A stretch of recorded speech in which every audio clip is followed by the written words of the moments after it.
జమిలీ ఎన్నికల కోసం వేగంగా అడుగులు వేస్తోంది కేంద్రం. ఇప్పటికే కేబినెట్ ఆమోదం పొందిన ఈ బిల్లును ఇవాళ పార్లమెంటు ముందుకు తీసుకురానుంది. లోక్సభలో రాజ్యాంగ సవరణ బిల్లు 2024ను ప్రవేశపెట్టనున్నారు కేంద్ర మంత్రి అర్జున్ రామ్ మేఘ్వాల్. జమిలీ ఎన్నికల నిర్వహణపై అనేక అనుమానాలు నెలకొన్న వేళ వీటిని విస్తృత సంప్రదింపుల కోసం జాయింట్ పార్లమెంటరీ కమిటీకి పంపాలని స్పీకర్ ఓం బిర్లాను కోరనున్నారు. అనంతరం దీనిపై ప్యానెల్ కమిటీ ఏర్పాటుకు సభ్యులను ప్రతిపాదించాలని పార్టీలను విన్నవించనున్నారు సభాపతి. పార్టీల నిర్ణయాన్ని బట్టి సాయంత్రానికి కమిటీ సభ్యులను ప్రకటించే అవకాశం ఉంది.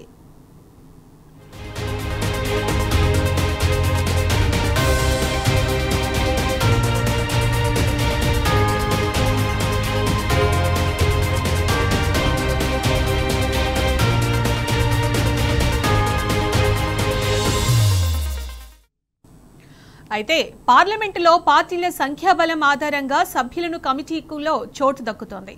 అతి పెద్ద పార్టీ అయిన బీజేపీ నుంచి ఒక ఎంపీ కమిటీ చైర్మన్గా ఉంటారు. ఏ పార్టీ తరఫున ఎంతమంది సభ్యులు ఉంటారన్న విషయంపై సాయంత్రానికి క్లారిటీ రానుంది. ప్రాథమికంగా ఈ కమిటీ కాలపరిమితి 90 రోజులు విధించనున్నారు.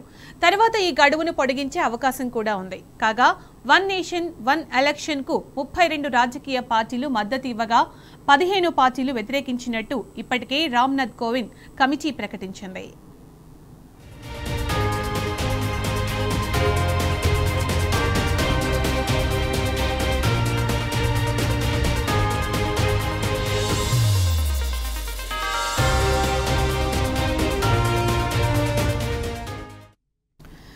ఇదిలా ఉండగా బీజేపీ అధిష్టానం పార్టీ లోక్సభ ఎంపీలకు విప్ జారీ చేసింది. పార్లమెంటు సమావేశాలకు తప్పనిసరిగా హాజరు కావాలని, ముఖ్యమైన అంశాలపై చర్చ జరగనున్న నేపథ్యంలో మంగళవారం అందరూ హాజరు కావాలని సూచించింది.